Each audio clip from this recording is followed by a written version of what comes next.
আমরা আজকে জাতীয় ঐক্যমত্য কমিশনের সাথে বেশ কিছু বিষয় নিয়ে কথা বলেছি আমাদের জায়গা থেকে। সেই জায়গায় আমরা মৌলিক সংস্কার একটা রূপরেখা দেওয়ার চেষ্টা করেছি। সেই বিষয়গুলো নিয়ে বেশ কিছু বিষয় নিয়ে বিস্তারিত কথা হয়েছে।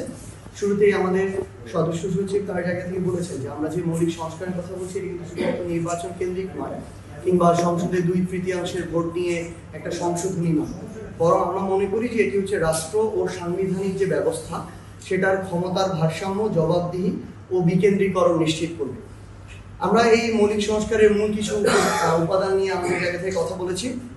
আমাদের এই যে শাসন ব্যবস্থায় ফ্যাসিবাদী বা স্বৈরাচারী যে প্রবণতাটা, এই প্রবণতার যে উপকরণগুলো চিহ্নিত করতে হবে। এই উপকরণগুলো চিহ্নিত করে সে অনুযায়ী ব্যবস্থা নিতে হবে। যেমন এককেন্দ্রিক যে ক্ষমতা, দলীয় বিবেচনায় যে নিয়োগগুলো হতো, পক্ষপাতমূলক যে নির্বাচন ব্যবস্থাগুলো আমরা দেখেছি, এবং নিয়ন্ত্রিত বিচার বিভাগের যে উদাহরণ আমরা দেখেছি, এই জায়গাগুলোতে কাজ করা। এরপরে আমরা আমাদের জায়গায় বলেছি যে গণতান্ত্রিক রীতি ও প্রক্রিয়ার পুনঃপ্রতিষ্ঠা করাটা গুরুত্বপূর্ণ, যেখানে জনগণের ভোট, মতামত এবং অংশগ্রহণটা এই সার্বিক নীতি নির্ধারণের মূল ভিত্তি হবে।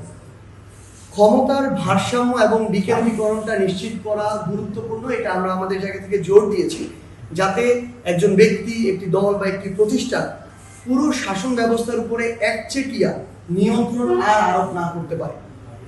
স্বাধীন, নিরপেক্ষ এবং কার্যকর রাষ্ট্রীয় যে প্রতিষ্ঠান, এই প্রতিষ্ঠানগুলো যেন গঠন করা হয়। বিশেষ করে নির্বাচন কমিশন, বিচার বিভাগ, দুর্নীতি দমন যে কমিশনগুলো ছিল, এবং মহা হিসাব নিরীক্ষকের যে কমিশন, এই বিষয়গুলো যে ছিল। এবং সবচেয়ে গুরুত্বপূর্ণ হচ্ছে সাংবিধানিক সুরক্ষা ও সংশোধন প্রক্রিয়া জন অংশগ্রহণ যেন সংযুক্ত করা হয়, যাতে নাগরিকদের এই যে মৌলিক অধিকার গণতান্ত্রিক শাসন ব্যবস্থায় রক্ষিত হয়। এই বিষয়টি এবং জনগণের অনুমতি ছাড়া বৃহৎ কোনো বিষয়গুলো যেন হঠাৎ করে পরিবর্তন না করা হয়, এই বিষয়গুলো আমরা তুলে ধরেছি। আমাদের মৌলিক সংস্কার প্রস্তাবের গুরুত্বপূর্ণ বিষয়গুলো যদি আমি একদম বাইনেমে সামারি করি: সাংবিধানিক ব্যবস্থা, প্রধানমন্ত্রীর ক্ষমতার ভারসাম্য, স্বাধীন ও শক্তিশালী নির্বাচন কমিশন, সংবিধান সংশোধনের ক্ষেত্রে গণভোটের বিধান, যে গুরুত্বপূর্ণ বিষয়গুলো যদি থাকে সেক্ষেত্রে বিচার বিভাগের স্বাধীনতা, সাংবিধানিক পদে নিয়োগ, নির্বাচনকালীন অন্তর্বর্তী সরকার, দুদক সংস্কার, স্থানীয় সরকার ব্যবস্থা যেটা আছে এটার সংস্কার, এবং জনপ্রশাসন সংস্কার। এগুলো হচ্ছে টপিক যেগুলো নিয়ে আমরা আমাদের জায়গা থেকে কথা বলেছি। আমরা গুরুত্বপূর্ণ যে বিষয়গুলো, এর বিষয়গুলোর ভিতরের গুরুত্বপূর্ণ কিছু বিষয় এখানে তুলে ধরতে চাই। সাংবিধানিক যে ব্যবস্থা, এখানে আমরা একটা আমাদের জায়গা থেকে যে বিষয়টি তুলে ধরেছি এবং জোর দেওয়ার চেষ্টা করেছি, জাতীয় সাংবিধানিক কাউন্সিল গঠন, ন্যাশনাল কনস্টিটিউশনাল কাউন্সিল, সংক্ষেপে এনসিসি। আমরা বিগত সময়গুলোতে দেখে এসেছি যে নির্বাহী বিভাগ তার জায়গায় একচ্ছত্র পুরো রাষ্ট্র পরিচালনার আধিপত্য ছিল, এবং অন্যান্য যে বিভাগগুলো সেগুলোর উপরে একচ্ছত্র আধিপত্য বিস্তার করত।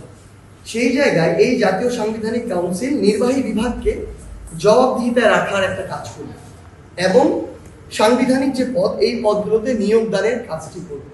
আমরা এই জায়গায় দ্বিকক্ষ বিশিষ্ট আইনসভার কথা বলেছি, যেখানে আমাদের যে নিম্ন কক্ষ সেটি হবে আমাদের আসন ভিত্তিক, এবং আমাদের যে উচ্চ কক্ষ সেটি হবে ভোটের আনুপাতিক হারের ভিত্তিতে।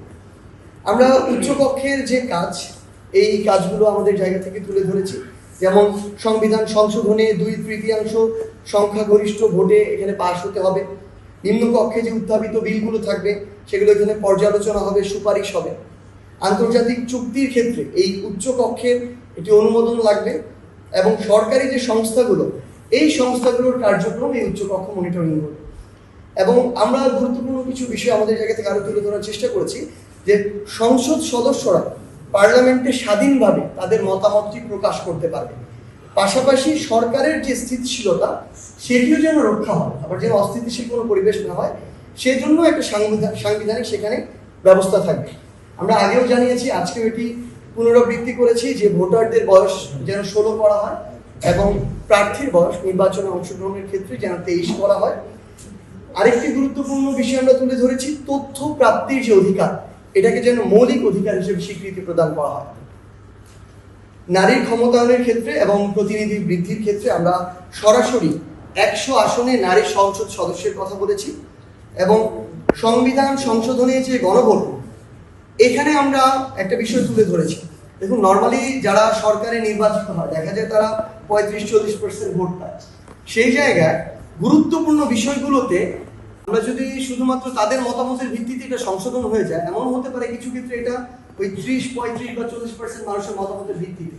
তো সেই জায়গায় এরকম গুরুত্বপূর্ণ সংশোধনীর ক্ষেত্রে আমরা গণভোটের চাওয়া এটা ব্যক্ত করেছি। এখানে আমাদের জায়গা থেকে গুরুত্বপূর্ণ একটা বিষয় নিয়ে আজকে আমরা এখানে তুলে ধরার চেষ্টা করছি, যেটি হচ্ছে মৌলিক অধিকার বিরোধী দমনমূলক আইন ও সংবিধানের অনুচ্ছেদ 33(3) সংস্কার।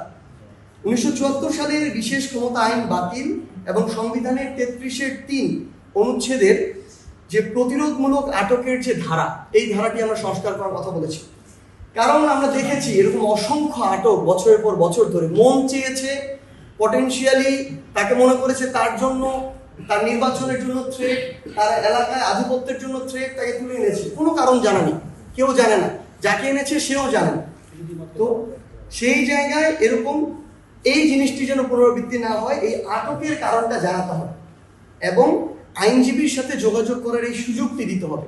24 ঘন্টার মধ্যে আদালতে তাকে হাজির করতে হবে। আমরা দেখেছি বছরের পর বছর ধরে ওই মানুষের খোঁজ পাওয়া যায়, হয়তো কোনো এক সময় লাশ মিলেছে, কারো লাশও পায়নি পরিবার। তো সেই জায়গায় আমরা এই বিষয়গুলো তুলে ধরেছি। এরপরে নির্বাহী ক্ষমতার ভারসাম্যের ক্ষেত্রে বেশ কিছু বিষয় আমরা এখানে আলোচনা করেছি। যেমন আমরা বলেছি যে প্রধানমন্ত্রী সর্বোচ্চ 2 মেয়াদে থাকতে পারবেন, দলনেতা, প্রধানমন্ত্রী এবং সংসদ সদস্য একই ব্যক্তি হতে পারবেন না। আরেকটি গুরুত্বপূর্ণ আজকে আমাদের জায়গা থেকে আমরা আইডিয়া হিসেবে তুলে ধরেছি আমাদের জাতীয় নাগরিক পার্টির পক্ষ থেকে, ছায়া ক্যাবিনেট।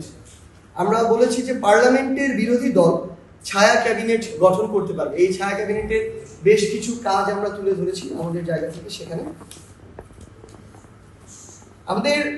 আমাদের সংসদে বিভিন্ন মন্ত্রণালয় ভিত্তিক কিন্তু অনেক স্থায়ী কমিটি থাকে এবং মন্ত্রণালয়ের বাইরেও কিছু স্থায়ী কমিটি আমাদের থেকে থাকে। তো সেই জায়গায় বেশ কিছু স্থায়ী কমিটির, যেমন আমরা যদি বলি পিএসসি, পাবলিক অ্যাকাউন্টস কমিটি, পরিকল্পনা রিলেটেড যেটা আমাদের মন্ত্রণালয় রিলেটেড, জনপ্রশাসন মন্ত্রণালয় রিলেটেড এবং স্বরাষ্ট্র মন্ত্রণালয় রিলেটেড, স্পেশালি এই 4টা মন্ত্রণালয় বা সংসদীয় যে আমাদের স্থায়ী কমিটিগুলো থাকে, এক্ষেত্রে ওই স্থায়ী কমিটিগুলোর প্রধান বিরোধী দল থেকে হতে হবে এবং অন্যান্য জায়গায়ও যেন এই প্রায়োরিটিটুকু দেওয়া হয়। এই ক্ষমতার ভারসাম্যটা আমাদের দেশ সুষ্ঠুভাবে চলার জন্য খুব বেশি প্রয়োজন এবং এই যে আমরা ফ্যাসিবাদী কাঠামোর যে বিলোপ করতে চাই, এই বিলোপ সাধনের জন্য এই ক্ষমতার ভারসাম্যটা প্রয়োজন, যেটা আমরা এই জায়গায় তুলে ধরেছি। এবং আরেকটি বিষয় যেটি হচ্ছে প্রধানমন্ত্রীর বিরুদ্ধে অনাস্থা ভোট দেয়া যায়, এই বিষয়টি আমরা আজকে এই জায়গায় তুলে ধরেছি। বিচার বিভাগের স্বাধীনতা খুবই গুরুত্বপূর্ণ জায়গা, যেটি আমরা এতদিন আমাদের শুধু প্রত্যাশা না, প্রত্যাশার ধারে কাছেও দেখতে পাইনি। সেখানে বিচার বিভাগের নিজস্ব প্রশাসনিক সচিবালয় গঠন, সুপ্রিম জুডিশিয়াল কাউন্সিল গঠন, প্রধান বিচারপতির জ্যেষ্ঠতার ভিত্তিতে নিয়োগ, বিচারপতি নিয়োগে জুডিশিয়াল কমিশন ও মেধাভিত্তিক পরীক্ষা, আপিল বিভাগে বিচারপতি পদোন্নতিতে নিরপেক্ষ মূল্যায়ন পদ্ধতি এবং শহরগুলোতে, বিভাগীয় শহরগুলোতে স্পেশালি হাইকোর্টের স্থায়ী আসন স্থাপন, এই বিষয়গুলো আমরা এখানে তুলে ধরেছি। দুদকের বিষয়ে আজকে আমরা একটু লম্বা সময় নিয়ে আলোচনা করেছি, কারণ দুদক নামক যে প্রতিষ্ঠানটা, এই প্রতিষ্ঠানটা আসলে রাজনৈতিক যে ক্ষমতাসীন দলগুলো, আমরা এর আগে আওয়ামী লীগকে দেখেছি রাজনৈতিক দলের প্রতিষ্ঠান বানিয়েছে, ক্ষমতায় যাওয়ার হাতিয়ার বানিয়েছে। তো সেই জায়গায় দুদককে যেন সাংবিধানিক প্রতিষ্ঠান হিসেবে স্বীকৃতি দেওয়া হয়, এই বিষয়টি আমরা তুলে ধরেছি। আরেকটি গুরুত্বপূর্ণ বিষয় ছিল সরকারি ও বিচার বিভাগীয় কর্মকর্তা যারা ছিল তাদের বিরুদ্ধে মামলা দায়েরের ক্ষেত্রে আগে কিন্তু সম্পূর্ণ স্বাধীনতা দুদকের ছিল না। দুদকের আইনের 32 ক ধারায় বলা ছিল যে সরকারি কর্মকর্তা বা বিচার বিভাগীয় যারা কর্মকর্তা ছিল তাদের বিরুদ্ধে দুর্নীতির অভিযোগে যদি মামলা দায়ের করতে চায় তাহলে সরকারের পূর্বে অনুমতি নিতে হবে। তো এই ক্ষেত্রে আমরা মনে করি এই যে প্রক্রিয়াটি দুর্নীতি রোধে আসলে একটা বাধা হয়ে দাঁড়ায়। এটাকে বিভিন্নভাবে প্রভাবিত করা যায়, রাজনৈতিকভাবে প্রভাবিত করা যায়।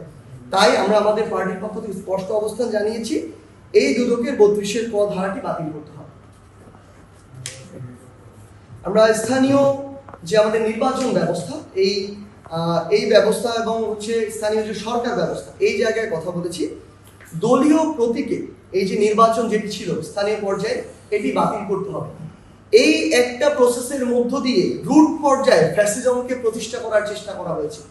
এই একটা প্রসেসের মধ্য দিয়ে ভালো মানুষগুলো যারা কোনো দলের ছিল না, কিন্তু স্থানীয় পর্যায়ে ব্যক্তিগত গ্রহণযোগ্যতায় বা ব্যক্তিত্বের জায়গা থেকে মানুষ তাদেরকে ভোট দিত, নির্বাচিত করত এবং তারা জনমানুষের সেবা করার চেষ্টা করত, সেই মানুষগুলো কিন্তু ওই যে একটা ট্যাগ লেগে যাবে তাদের, এই ট্যাগটা দলীয় ট্যাগ না লাগানোর জন্য এই মানুষগুলো রাজনীতি থেকে সরে গিয়েছে।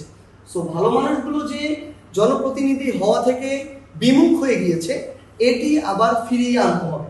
এই মানুষগুলোকে আবার জনগণের প্রতিনিধি হওয়ার স্পেস